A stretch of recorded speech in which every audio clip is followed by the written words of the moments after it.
ጉባኤተኛው ቦታውን ይዟል። የገንጣ ህዝብ ከዚህ በፊትም ሲታከልና ሲያካክል የኖረ ፓርቲም ይዞ የኖረ ህዝብ ነው። ከዚህ በፊት የነበረው በድብድብ ድርጅት ተብሎ የነበረ ፓርቲ ያለውና ያ ደግሞ ቀርቶ አሁን ደግሞ የገንጣ ህዝብ ዲሞክራሲያዊ ፓርቲ ምስረታ ጉባኤ ነው ዛሬ የምናካሄደው። በምናካሄደው ጉባኤ ላይ ከዚህ በፊት ስለ ገንጣ ማንነት እየታገሉ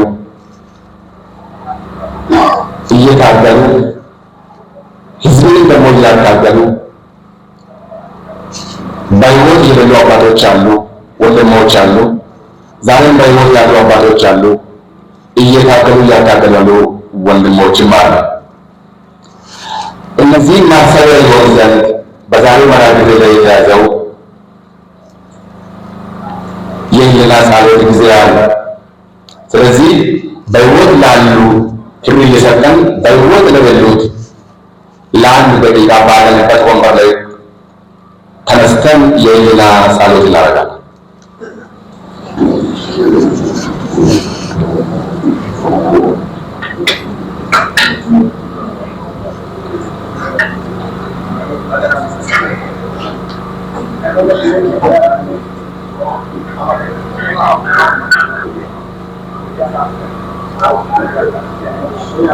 እናመሰግናለን። ትቀመጣላችሁ። ከዚህ በመቀጠል እንኳን ለገንጣ ህዝብ ዲሞክራሲያዊ ፓርቲ ምስረታ በሰላም መጣችሁ እንላለን። እንኳን በሰላም መጣችሁ። ይህን ካለን በኋላ ዛሬ ለእኛ ልዩ ቀን ነው። ለገንጣ ህዝብ ልዩ ቀን ነው። ይህ የሚሆነው ይህ ፓርቲ የራሱ የሆነ መንግስት ያለው፣ የራሱ የሆነ ዓላማ አለው፣ የራሱ የሆነ ተግባር አለው፣ መተዳደሪያ ደንብ ያለው፣ የምርጫ ስለሚባል ደንብና መመሪያን አክብሮ የሚጓዝ ፓርቲ በዛሬው ዕለት ለገንጣ ህዝብ በምስረታ አባላት በተገኙበት የሚመሰረት በመሆኑ ደግሜላችኋለሁ። እንኳን ደስ አላችሁ። ከዚህ በመቀጠል የዕለቱን የምስረታ ጉባኤን እና በውስጣችን የታደሙ መስራች አባላቶችን እንዲሁም የገንጣን ህዝብና ወባዎችን እንግዶችን እንኳን ደህና መጣችሁ እንድል አሁን የዳይሬታ ምስረታ አስተባባሪ ኮሚቴ መክፈቻ ንግግር እንዲያደርጉ አቶ ወልደ ጊዮርጊስ አደም በግል ወደ መድረክ ሸኙት።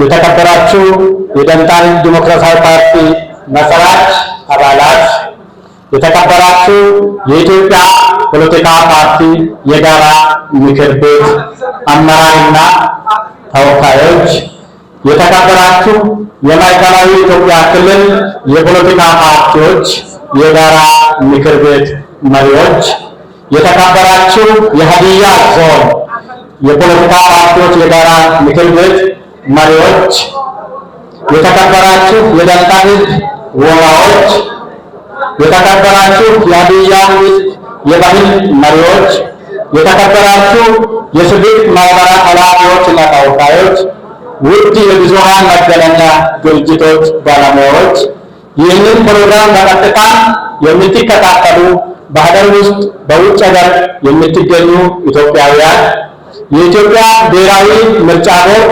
የፓርቲያችንን ምስረታ ጉባኤ ለመታዘብ የመጣችሁ እንግዶች፣ ክቡራንና ክቡራት፣ የማዕከላዊ ኢትዮጵያ ክልል ዋና ከተማ ወደሆነችው ሆሳዕና እንኳን ደህና መጣችሁ። እንኳን ለፓርቲያችን ጉባኤ ምስረታ አደረሳችሁ።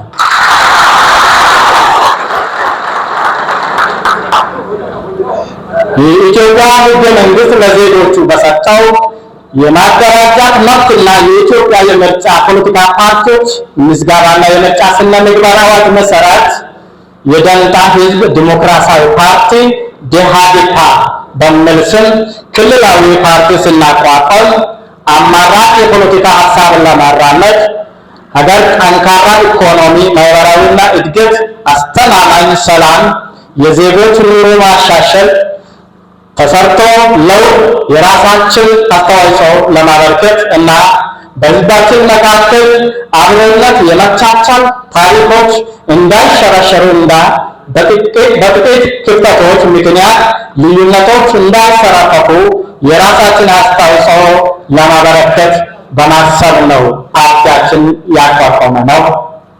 በሀገራችን ድህነት እና ስራ አጥነት፣ የዲሞክራሲና መልካም አስተዳደር እጦት፣ የፍትህ መዛባት፣ አግላይ የፖለቲካ ስርዓት፣ አድሎና ወገንተኝነት፣ ብሔርንና እምነትን መሰረት ያደረጉ አሰራሮች፣ መድሎዎች እንዳይኖሩ ለማድረግ ታስበው የተቋቋመ የደንታ ፓርቲ ዲያዳፓ በሀገራችን የተገኘው ለውጥ መሰረት በማድረግ የህዝብ ጥያቄና ስልጣን በጠመንጃ እና በአፈሙዝ ሳይሆን በሰላማዊ የፖለቲካ ትግል መሆን እንዳለበት ለማሳየት ጥሩ አጋጣሚና አዋጭ መንገድ በመሆኑ ሀሳቡን ይዞ አንግቦ ለትግል የተነሳ የደንታ ፓርቲ ዲያዳፓ።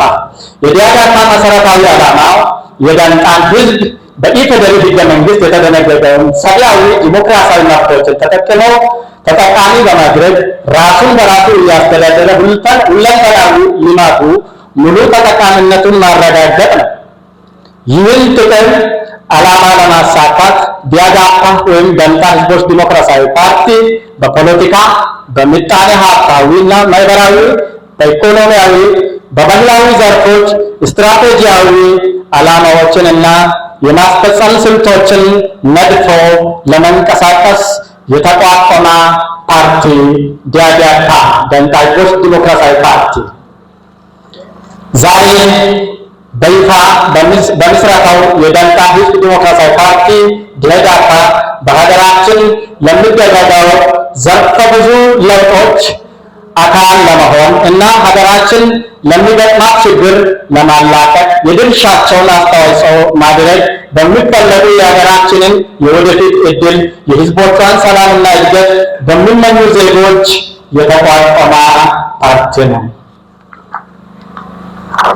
የደንታ ህዝቦች ዲሞክራሲያዊ ፓርቲ ፖለቲካ ስትራቴጂያዊ ዓላማው በሀገራችን ህገ መንግስት የተደነገጉ የዜጎች ሰብአዊ ዲሞክራሲያዊ መብቶች እንዲከበሩ ለማድረግ የዲሞክራሲ ተቋማትን ባህል በማጎልበትና የህዝብ የፖለቲካ ተሳትፎ በላቀ ደረጃ በማሳደግ የደንታ ህዝብ የፖለቲካ ስልጣን ባለቤትነት ተጠቃሚነት እውን ለማድረግ ይሰራል።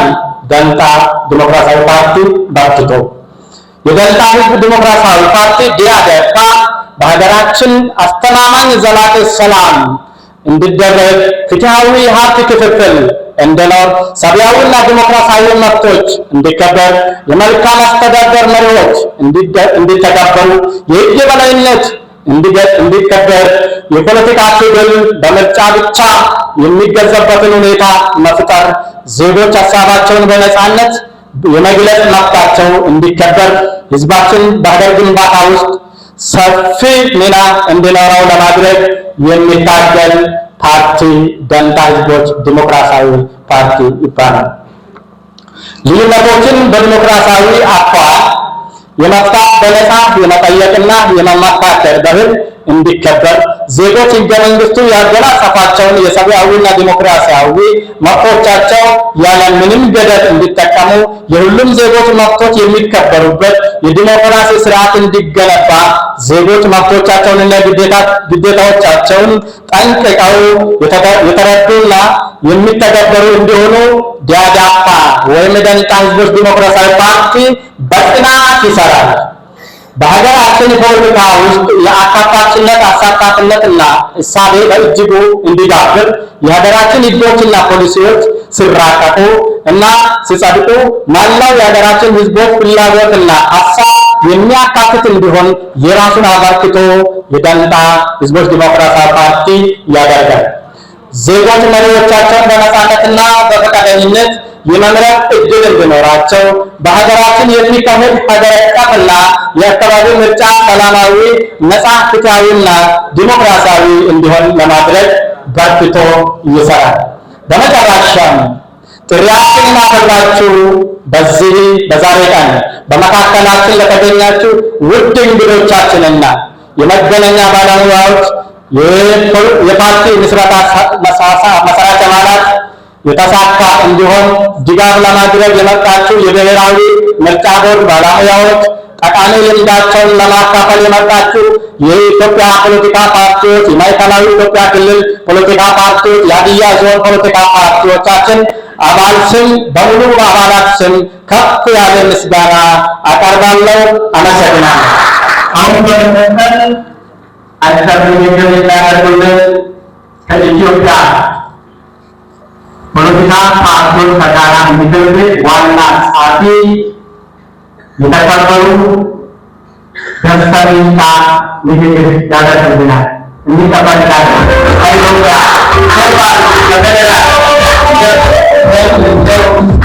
የተከበራችሁ የኢትዮጵያ ሕዝብ ዲሞክራሲያዊ ፓርቲ የመስራች ጠቅላላ ጉባኤ አባላት፣ የተከበራችሁ የፓርቲው የምስረታ አስተባባሪ ኮሚቴ አባላት፣ የተከበራችሁ የምርጫ ቦርድ ተወካዮች፣ የተከበራችሁ የማዕከላዊ የኢትዮጵያ ፖለቲካ ፓርቲዎች የጋራ ምክር ቤት ተወካዮች፣ እንደዚሁም የተከበራችሁ የሀዲያ ዞን የፖለቲካ ፓርቲዎች የጋራ ምክር ቤት ተወካዮችና ሌሎች ተጋባዥ እንግዶች፣ የኢትዮጵያ ሕዝብ ዲሞክራሲያዊ ፓርቲ የኢትዮጵያ ፖለቲካ ፓርቲዎች የጋራ ምክር ቤት የሥራ አስፈጻሚ ኮሚቴ አባላት፣ በፓርቲው መስራቾች ጠቅላላ ጉባኤ ላይ እንድንገኝ በጋበዛችሁ መሰረት በመካከላችሁ በመገኘታችን የተሰማንን ደስታ በጋራ ምክር ቤቱ ስም ለመግለጽ እወዳለሁ።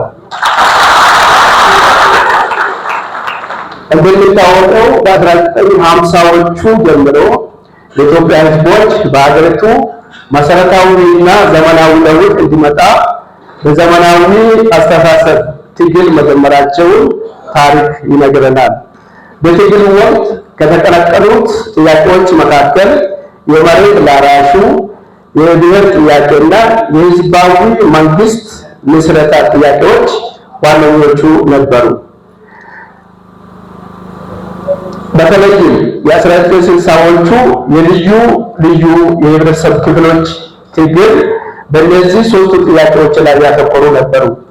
በወቅቱ የመሬት ላራሹ ጥያቄ በከፊል የተመለሰ ቢሆንም የብሔር ጥያቄና የህዝባዊ መንግስት ምስረታ ጥያቄዎች አጥጋቢ በሆነ ሁኔታ ባለመመለሳቸው ተጀምሮ የነበረው የመደበኛ ፓርቲ ስርዓት በእጭጩ ቀርተዋል። የንጉሳዊውን ስርዓት መገርሰስ ተከትሎ በፕሬዝዳንት የተረከበው ወታደራዊ መንግስት የበላይነት በማግኘት ሌሎች ፓርቲዎች ከስመዋል። ይህ ሁኔታ ብሔር ተኮር ቡድኖች ጠመንጃ አንስተው መንግስትን በኃይል ለመጣል ዱር ቤቴ እንዲሉ ምክንያት ሆኗቸዋል። በመጨረሻም በ1983 ዓ.ም እነዚህ ብሔር ተኮር የፖለቲካ ኃይሎች ወታደራዊ መንግስት በማሸነፍ የመንግስት ስልጣን መቆጣጠራቸው ይታወሳል። አዲሶቹ ወደ ስልጣን የመጡ ኃይሎች የብሔር ጥያቄን ለመመለስና ህዝባዊ መንግስት እንዲኖር ለማድረግ ቃል በመግባት መጀመሪያ በሽግግር ቻርተር በኋላም በህገ መንግስት በመደንገግ የገቡትን ቃል በህግና በህገ መንግስት እንዲደገፍ አድርገዋል ወይም ለማድረግ ሞክረዋል። በእነዚህ የህግ ማዕቀፎች አዲስ የሀገረ መንግስትና የመንግስት ቅርጽ ለመዘርጋት ችለዋል። በዚህም መሰረት ሀገረ መንግስቱ ፌዴራላዊ፣ የመንግስት ስርዓቱ ደግሞ ፓርላሜንታዊ እንዲሆን ተደርጓል። ሀገረ መንግስቱ በፌዴራልና በክልሎች የተዋቀረ ሲሆን የክልሎች አወቃቀር በህዝብ አሰፋፈር፣ በቋንቋ፣ በማንነት እና በፍቃድ ላይ የተመሰረተ እንደሆነ ተደንግጓል። በዚህም መሰረት በህገ መንግስቱ በቀጥታ የተደነገጉ ክልሎች 9 ሲሆኑ በወቅቱ ማለት ነው። ሌሎች ብሔር ብሔረሰቦችም የራሳቸውን እድል በራሳቸው በመወሰን ክልል የሚሆኑበትና ሌሎች ጥያቄዎቻቸው የሚመለሱበትን አግባብ ስለመኖሩ በሕገ መንግስቱ ተደንግጓል። ዛሬ እንደምናየው ሌሎች ክልሎችም ተመስርተው ክልሎቹ 12 ላይ ደርሰዋል። በአጠቃላይ ሕገ መንግስቱ የብሔር ብሔረሰቦችና ሕዝቦችን ጥያቄና የህዝባዊ መንግስት ምስረታ ጥያቄን ለመመለስ ተብሎ የወጣ ነበር።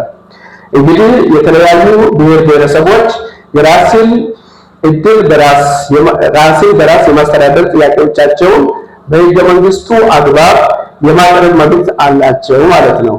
ከዚህ ሌላ የመደራጀት መብት በሕገ መንግስቱ ተጠብቋል።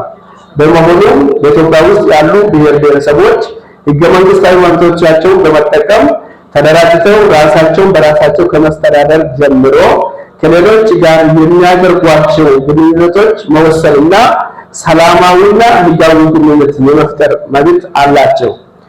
የዳንጣ ህዝብም በሕገ መንግስቱ አግባብ መደራጀቱ ስልጡንነቱን የሚያመለክት ከመሆኑ ባሻገር ከሌሎች ብሔር ብሔረሰቦች ጋር የሚያደርጋቸውን መልካም ግንኙነቶች ለመወሰን የሚያስችለው ይሆናል። የኢትዮጵያ ፖለቲካ ፓርቲዎች የጋራ ምክር ቤት የተመሰረተው በኢትዮጵያ ብሔራዊ ምርጫ ቦርድ ተመዝግበው በህጋዊና በሰላማዊ መንገድ የፖለቲካ ዓላማቸውን ለማራመድ የወሰኑ ፓርቲዎች መጋቢት 5 ቀን 2011 ዓመተ ምህረት በፈረሙት የቃል ኪዳን ሰነድና በአዋጅ ቁጥር 1162 ህዝባር 2011 በአሁኑ ጊዜ ተሻሽሏል መሰረት ነው። በዚህ ፓርቲም የጋራ ምክር ቤቱ አንድ አባል ነው። የቃል ኪዳን ሰነዱ ዓላማ የኢትዮጵያን ኋላ ቀር የፖለቲካ ባህል በመለወጥና ዘመናዊ የፖለቲካ ባህል በመገንባት ሰላምና መረጋጋትን ለማስፈን የህግ የበላይነትን ለማረጋገጥ ሰብአዊና ዲሞክራሲያዊ መብቶች እንዲከበሩ በማድረግ ዘላቂ ዲሞክራሲያዊ ስርዓት ለመፍጠር ነበር። የጋራ ምክር ቤቱ ዓላማ ደግሞ የቃል ኪዳን ሰነዱን ለማስፈጸም የተቋቋመ ሆኖ በፓርቲዎች መካከል በፓርቲዎችና በመንግስት መካከል የሚነሱ አለመግባባቶች እንደከዚህ በፊቱ በኃይልና በግጭት ሳይሆን በመግባባትና በመነጋገር እንዲፈቱ ለማድረግ የጋራ መድረክ ሆኖ ማገልገል ነው። እንግዲህ የዳንጣ ህዝብ ዲሞክራሲያዊ ፓርቲ የዚህ የጋራ ምክር ቤቱ አባል በመሆን የሚጠበቅበትን ሀገራዊ ሚና እንደሚወጣ እንመጣለን። በመጨረሻም የዳንጣ ህዝብ ዲሞክራሲያዊ ፓርቲ ለጋራ ምክር ቤቱ ስላደረገው ግብዣ በድጋሚ በማመስገን የምስረታ ጉባኤው የተሳካ እንዲሆን ምኞቴን በታላቅ አክብሮት ለመግለጽ እወዳለሁ። መልካም የምስረታ ጉባኤ ይሁንላችሁ። አመሰግናለሁ።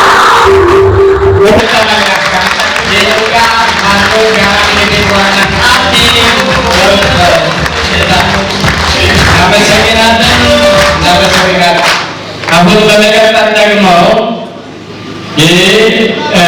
የማዕከላዊ ኢትዮጵያ ክልል ከዚሁ ከማዕከላዊ ኢትዮጵያ ክልል ከፖለቲካ ፓርቲዎች ከጋራ ምክር ቤት ዋና ሰብሳቢ የተከበረው ደምስስ አጭር መልእክት ያስተላልፉልናል። የክልላችን ዋና ሰብሳቢ የፖለቲካ ፓርቲዎች ጋር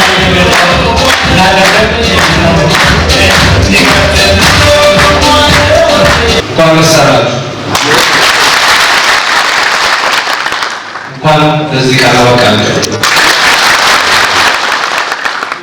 የተከበሩ አቶ ደስታ ዲንቃ የፌዴራል የጋራ ምክር ቤት ዋና ጸሐፊ፣ የተከበራችሁ ከምርጫ ቦርድ የመጣችሁ እንግዶች፣ የተከበራችሁ የሀዲያ ዞን የፖለቲካ ፓርቲ ተወካዮች፣ በዋናነት ባለቤት የሆናችሁ የዳንጣ ህዝብ ዲሞክራሲያዊ ፓርቲ አባላቶች እንኳን ለዚህ ቀን አበቃችሁ ማለት ነው። በክልላችን ክልላችን ከተመሰረተ ገና አጭር ጊዜ ነው። ከተመሰረተ ጊዜ ጀምሮ በማግስቱ በክልሉ የሚገኙ 14 ፓርቲዎች በጋራ በመሆን የኢትዮጵያ የጋራ ምክር ቤት ባወጣው የመተዳደሪያ ደንብና የቃል ኪዳን ሰነድ በመመስረት የጋራ ምክር ቤቱ የክልላችን መስርተናል። በዚህም በጋራ በመሆን ፓርቲዎች የጋራቸው የሆኑ አብረው የሚሰሯቸው ተግባራቶች ችግር ሲያጋጥማቸው ደግሞ በአመት ሳይሆን በንግግር በመመካከል እንዲፈቱ በማስቻል በተቋቋመ ጊዜ ጀምሮ እስከ ዛሬ ጥሩ ስራዎችን እየሰራ ይገኛል።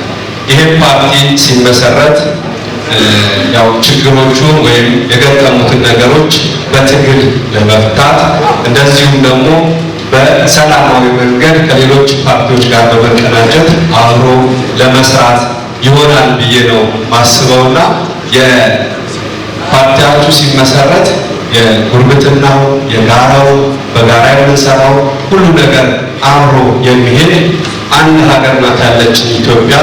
ከሁሉም ነገር ሀገራችንን በማስቀደም የቀረውን ነገር ደግሞ በሰላማዊ መንገድ በመታገል ሁሉ ነገሮች የተስተካከለ እንዲሆን ጥሪን እያቀረቡ በዚህ መድረክ ላይ እንደ ማዕከላዊ ኢትዮጵያ ክልል የጋራ ምክር ቤት ተወካይ ስለጋበዛችሁ እንድናይላችሁ ስለጠራችሁ ሰላማዊነታችሁ ያንጸባርቃልና በጣም እናመሰግናለን።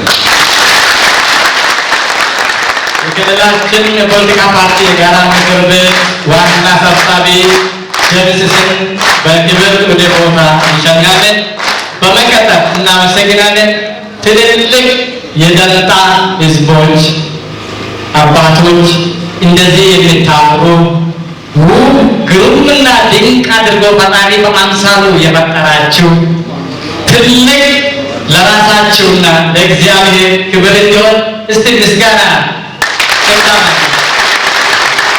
እናመሰግናለን። በመቀጠል አሁን ደግሞ የሀዲያ ዞን የፖለቲካ ፓርቲዎች የጋራ ምክር ቤት ዋና ሰብሳቢ አስፋው ንግግር ያደርግልናል። ዞናችንን ደግሞ ልናመሰግነው ይገባል።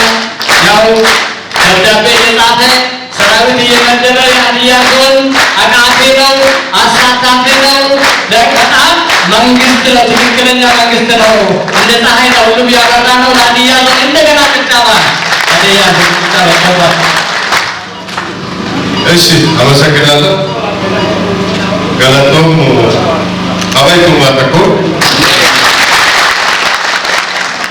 እኔ ቀደም ሲል አይኔ እንደገለጸው ሀዲያ ዞን የፖለቲካ ፓርቲዎች የጋራ ምክር ቤት ሰብሳቢ የሆሳዕና ከተማ የኢዜማ ሰብሳቢ ነኝ። በዚሁ የኢዜማ አባል መሆኔን እንድታውቁ ፈልጌ ነው። የኢትዮጵያ ብሔራዊ ምርጫ ቦርድን ወክላችሁ የመጣችሁ ፓርቲዎች የጋራ ምክር ቤትን በመወከል የመጣችሁ የደንታ ህዝብ ትግልን ስታቀጣጥሉ የቆያችሁ የቀድሞ ታጋዮች፣ ከሁሉም በላይ ዛሬ ይህንን የምስረታ በዓል የምታከብሩ የደንታ ህዝቦች፣ በመጀመሪያ በዛሬው ታላቅ ጉባኤያችሁ ላይ ተገኝቼ እጅግ አጭር የመክፈቻ ንግግር እንዳደርግ ስለተጋበዝኩኝ እጅግ በጣም አመሰግናለሁ።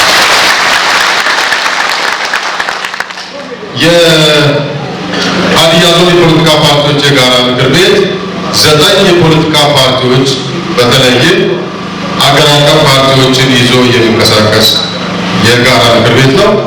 እናንተም ከመሰረታችሁት ፓርቲ በኋላ በእርግጠኝነት አንዱ የጋራ ምክር ቤታችን አባል ሆናችሁ እንደምትቀጥሉ ተስፋ አደርጋለሁ። የደንታን ህዝብ የትግል ታሪክ እዚህ ሀዲያ ዞን፣ ከምባታ ዞን፣ ወላይታ አካባቢ ያሉ ህዝቦች በደንብ የሚያውቁት እኛ የፖለቲካ ትግል ስንጀምር በወጣትነት ዘመን ምናልባትም በሀዲያ ዞን ውስጥ ታዋቂ የነበሩት እንደነ አብዲት እና የመሳሰሉ ፓርቲዎች ሲጀምሩ ጀምሮ የደንታ ህዝብ ስታገል የነበረ ፓርቲ እንደሆነ እኔ በግሌ በተለያዩ አጋጣሚዎች አውቃለሁ።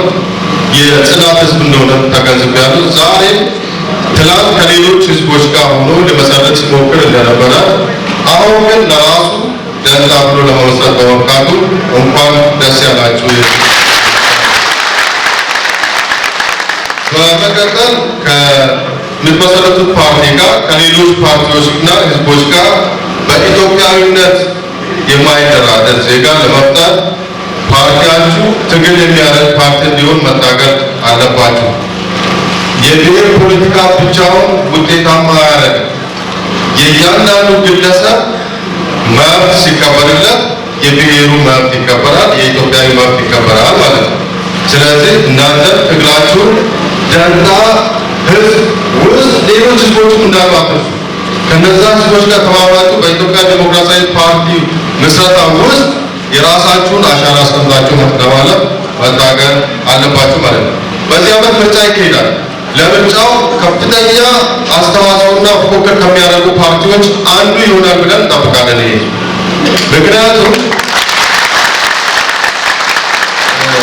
ምክንያቱም ለነጻነቱ የሚታገል ሌላ ዓላማ የሌለው ህዝብ ምንጊዜም ለእኩልነቱ የሚታገል ህዝብ ስለሆነ ማለት ነው።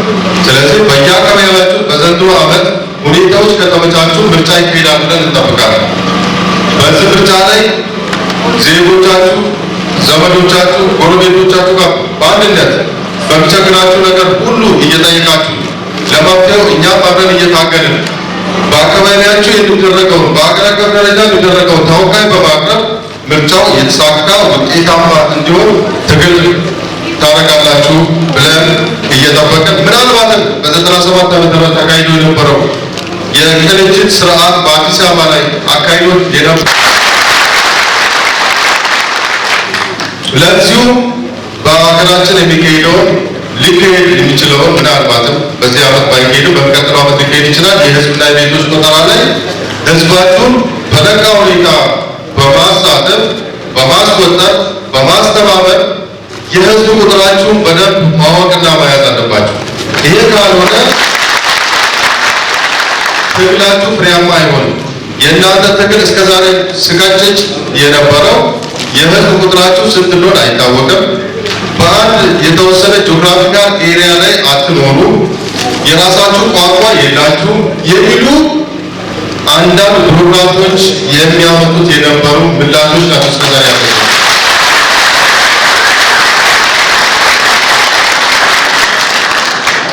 አመሰግናለሁ። ለዚህ ትልቅ አስተዋጽኦ ካደረጋችሁ ትግላችሁ ፍሬያማ ይሆናል። ህዝባችሁ የነጻነትና የእኩልነት ተጠቃሚ ይሆናል። ከትግላችሁ ጀርባ እኛ አብረናለን፣ ከፊት እንመራለን። እጅግ አመሰግናለሁ። የሀዲያ ዞን የጋራ ምክር ቤት ዋና ሰብሳቢ በክብር የሚሸኛቸው በመቀጠል ደግሞ በደንብ የከምባታ ዞን በመቀጠል የከምባታ ዞን የፖለቲካ ፓርቲ የጋራ ምክር ቤት አመራር የነበሩ ዶክተር ታገሳ ወደ መድረክ ይቀርባል። ከከምባታ